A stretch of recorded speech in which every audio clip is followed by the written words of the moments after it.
100% gandam na ang Talisay City sa pagpatuman sa Kapsay ug Kalinaw sa mahal nga adlaw. Ani ang report ni Luan May Rondina.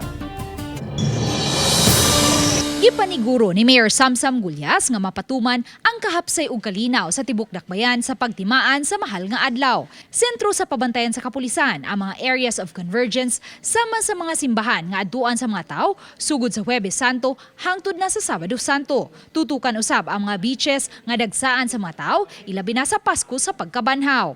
Samtang gipadayag ni Police Lieutenant Colonel Wayne Magbanwa nga 100% na nga nakalatag ang mga himuon sa kapulisan pagsiguro sa peace and order sa pag-abot sa mahal nga adlaw. Gimiting na mo ang tanang mga simbahan together with all the men in uniform na to, atong kapulisan, atong city toda, atong disaster para on board lang mi sa tanang kalihukan para kubaw mi unsay buhaton moving forward.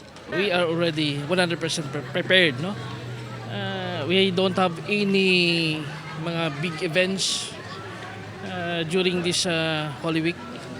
But of course, we focus our security on mga churches lang and other places of convergence.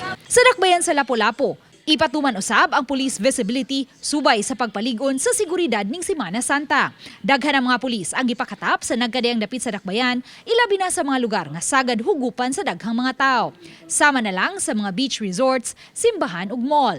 May mga checkpoints usab nga imuntar matag karon ug unya aron masigurong way motisok ug kasamok ning pagtimaan sa Semana Santa. We are expected nga ang local o foreign tourist is mudagsa gyud sa ato ang beaches ato ang mga natong gi-monitor sa tanan atong personnel gi-maximize na to, then gamay ray mabilin sa opisina ang full force almost na nasa kadalanan.